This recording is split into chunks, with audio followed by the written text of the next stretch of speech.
ঘরে যারা সুখ শান্তি রাখতে চান, ঘরের মধ্যে কোনো ছবি টাঙিয়ে রাখা যাবে না। যাবে?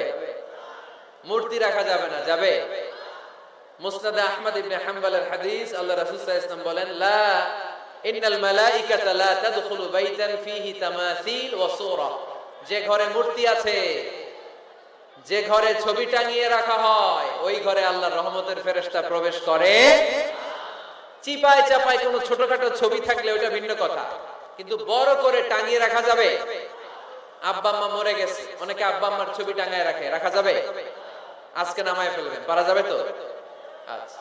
অনেকে বিয়ের ছবি বাঁধায় রাখে, বাঁধায়া ঘরে ঝুলায় রাখে, স্মৃতি স্মৃতি রাখবার চায়। কি রাখবার চায়? না, স্মৃতি এইখানে রাখে, ছবি নামিয়ে ফেলবেন। নেতা নেত্রীর ছবি অনেকে টাঙিয়ে রাখে, আছে না নাই? না, নামায় ফেলে, নামায় ফেলবেন। পীর সাহেবের ছবি টাঙিয়ে রাখে, না না, এগুলো করবেন না। স্মৃতি যদি রাখতে হয়, বিয়ের ছবি কিংবা ফ্যামিলি গ্রুপ ছবি হতে পারে, আব্বা আম্মা ভাই বোন মিলে আমাদের মতো করে আমাদের পরিসরে আমরা একটা ছবি তুললাম, এই ছবি অ্যালবামের মধ্যে তালাবদ্ধ করে রাখতে হবে, ঠিক কিনা? ঘরের মধ্যে ঝুলিয়ে রাখা যাবে? স্মৃতি সংরক্ষণের জন্য একটা দুইটা ছবি রাখতে পারেন, অ্যালবামের মধ্যে রাখবেন।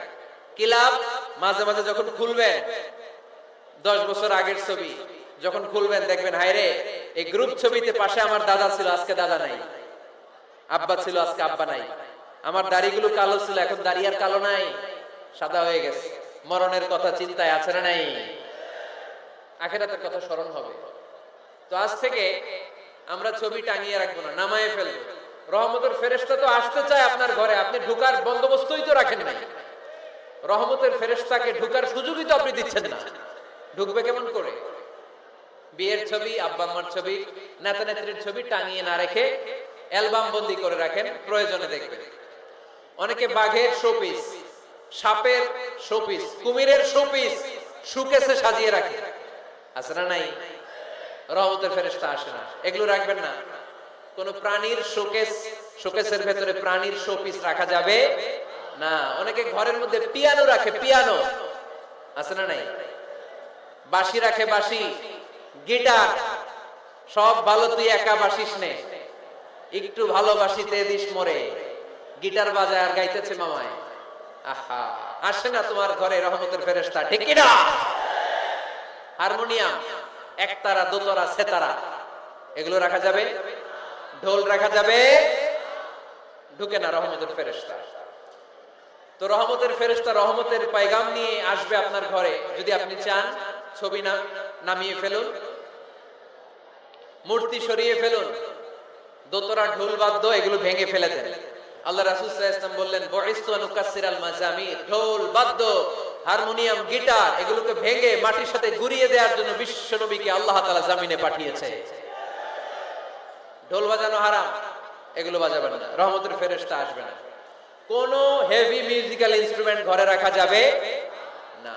তবে তবে আপনি গাছের ছবি, প্রকৃতির ছবি, নদী নালার ছবি, এগুলোর ক্যালিওগ্রাফি বাধাই করে দেয়ালে টাঙিয়ে রাখতে পারেন, এতে কোনো সমস্যা। বাচ্চা মেয়েদেরকে কাপড়ের তৈরি পুতুল দিতে পারেন, এটা তো কোনো সমস্যা নাই। আম্মা জান আয়েশা রাদিয়াল্লাহু তাআলা আনহা, উনি কাপড়ের পুতুল দিয়ে খেলা করতেন, কাপড়ের ঘোড়ার পুতুল, মানুষের পুতুল, এগুলো দিয়ে খেলতেন, এটা জায়েজ। কিন্তু চোখ আছে, নাক আছে, মুখ আছে, হাত আছে, এরকম পুতুল ঘরে রাখা যাবে? দেখেন ইসলামী শরিয়ত কত চেক এন্ড ব্যালেন্স। বাচ্চা মেয়েদের জন্য এটা কেন জায়েজ? কারণ এই মেয়ে কিছুদিন পরে মা হতে চলেছে, ঠিক কিনা? এদের হাতেই লালিত পালিত হবে আগামী প্রজন্ম। দেখবেন বাচ্চা মেয়েরা ছোট্ট ছোট্ট পুতুল দিয়ে খেলা করে, এরা রান্না করে, বাচ্চারা দুধ খাওয়ায়, বাচ্চারা গোসল করায়, আছে না নাই? ইসলাম এটা জায়েজ করেছে এজন্য, যাতে ছোটবেলাতেই বড় হয়ে তার উপর যে দায়িত্ব চাপবে, ছোটবেলাতেই যেন এটার প্রশিক্ষণ হয়ে যায়। সুবহানাল্লাহ পড়ে, খেলার ছলেই প্রশিক্ষণ হয়ে গেল। তো এই জন্য ঘরে যারা শান্তি চান, এগুলো রাখবেন না। ঘরে হিন্দি সিরিয়াল দেখা যাবে না। এইবার আসছে আসল ওয়াজ, ঢুকে না, রহমতের ফেরেশতা ঢুকে না। এই জন্যই অশান্তি, এজন্যই অশান্তি। হিন্দি সিরিয়াল দেখা যাবে না, জি বাংলা দেখা যাবে না, স্টার জলসা দেখা যাবে না, ইন্ডিয়ান কোন অশ্লীল চ্যানেল ঘরে দেখা যাবে না, রহমতের ফেরেশতা ঢোকে না। আমার বোনেরা, মহিলা প্যান্ডেলে আপনাদের কারো যদি এই অভ্যেস থেকে থাকে, একদিনে তো আর ছাড়তে পারবেন না, আস্তে আস্তে, কি বলেন? অনেকে সিগারেট ছাড়তে চায়, আমার কাছে আসে, হুজুর আপনার ওয়াজ শুনে নামাজ ধরছি, দাড়ি রাখা শুরু করছি, সিগারেটটা তো ছাড়তে পারি না। তো জিজ্ঞেস করলাম কয়টা করে খান প্রতিদিন? কয় 10টা। কত বড় ডাকাই! তো ওরে যদি বলে কালকে থেকে একটাও খাওয়া যাবে না, ও বাঁচবে না মরবে? মরবে। তো আমি বললাম চালায় যান, চালায় যান, অল্প অল্প। এই সপ্তাহ একটু কমায় খায়েন, 8টা করে খায়েন, পরের সপ্তাহ 5টা করে খায়েন, কমাইতেছে। এরপরের সপ্তাহ 3টা, পারতেছে। এরপরের সপ্তাহ 2টা, তাও বলো। এরপরের সপ্তাহ 1টা। যেই সপ্তাহ উনি 1টা করে খায়, পরের সপ্তাহে বাদ দেওয়া যাবে না? গ্রাজুয়ালি। অনেক এলিট সোসাইটির ফ্যামিলি, তাদের বাবারা আমার কাছে আসে, বলে হুজুর ধন সম্পদ সোশ্যাল স্ট্যাটাস আল্লাহ কম দেয় নাই, তো আপনার ওয়াজ শুনে আলহামদুলিল্লাহ আমরা পরিবর্তিত হতে শুরু করেছি, আমরা এখন নামাজ টামাজ পড়তেছি। তো মেয়েগুলো পর্দা করে না হুজুর, পর্দা করে না। কি করি? হিপ হপ স্টাইলের মেয়ে, টাইট ফিটিং। কি ফিটিং? টাইট ফিটিং জামা পরে হুজুর, কি করব আমি বলেন? তো এদেরকেও আমি বলি ধীরে সুস্থে চালায় যাইতে বলে, চালায় যাক আস্তে আস্তে। তো ওদেরকে পরামর্শ দেই, প্রথমে বলবেন মা শালীন পোশাক পরে। কি পোশাক? প্রথম ধাপে হচ্ছে শালীন পোশাক। নিজেকে একটু গুছিয়ে রাখো, একটু ওড়না পেঁচিয়ে রাখো, একটু ঢিলে ঢালা জামা পড়ো। শালীন পোশাকে যখন মেয়েটা অভ্যস্ত হয়, তখন আমি বলি এদেরকে হেজাব পড়া। হেজাব কি পড়ান? হেজাব। তো শালীন পোশাক থেকে যখন একটু আপার লেভেলে যে হেজাব ধরে হিপ হপ স্টাইলের মেয়েগুলো, এর কয়েক মাস পরে আমি বলি এখন নেকাব পড়ায় দেয়। এখন কি নেকাব? মানে শুধু চোখ দেখা যাবে, আর কিছু দেখা যাবে না। আস্তে আস্তে এরকম অনেক ফ্যামিলির ক্ষেত্রে আমি শুনেছি, আগে হিপ হপ স্টাইলের মেয়ে ছিল, পরে আস্তে আস্তে শালীন পোশাক ধরেছে, তার কিছুদিন পরে আস্তে আস্তে হেজাব ধরেছে, এরপরে এখন নেকাব ধরেছে। আলহামদুলিল্লাহ পড়বেন না? এখন হিপ হপ স্টাইলের মেয়ে হাফ নেকেড চলে, ওরা যদি কালকেই পড়ি হাত মোজা পর, পা মোজা পর, পারবেও? এজন্য ধীরে সুস্থে আস্তে আস্তে, আওয়াজ করে বলেন ঠিক কিনা? তাহলে টিভিতে গান বাজনা, আজে বাজে হিন্দি সিরিয়াল, অশ্লীল নাটক, সিনেমা পাড়াডগারে আজকে থেকে আর দেখা যাবে? যারা ফ্যামিলিতে অশান্তি চান শুধু তারা দেখতে পারবে, ঠিক কিনা? আমরা যারা শান্তি চাই আমাদের ঘরে এগুলো চলবে না, চিল্লায় বলো ঠিক কিনা? তাইলে ওদের টিভিতে কি দেখবো?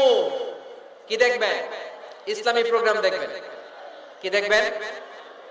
ইসলামী প্রোগ্রাম দেখুন, নিউজ দেখুন, টক শো গুলো দেখুন, প্রামাণ্য অনুষ্ঠানগুলো দেখুন, শালীন ভালো কোনো ম্যাগাজিন প্রোগ্রাম থাকলে এগুলো দেখুন, জিওগ্রাফিক্যাল চ্যানেল দেখুন, অ্যানিমেলস কিংডম দেখুন, সাগরের অতল গহ্বরে কি মাছ আল্লাহ তৈরি করে রেখেছে, আফ্রিকার জঙ্গলে কি হচ্ছে, অস্ট্রেলিয়ার জঙ্গলে এখন চলতেছে দাবানল, আপনারা কি খোঁজ রাখেন?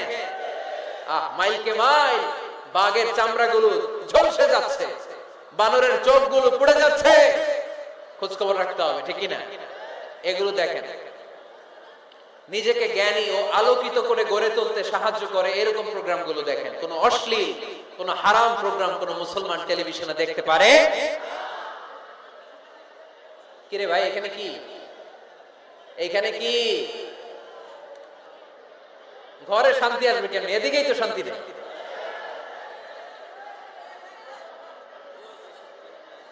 খালি ধাক্কা ধাক্কি।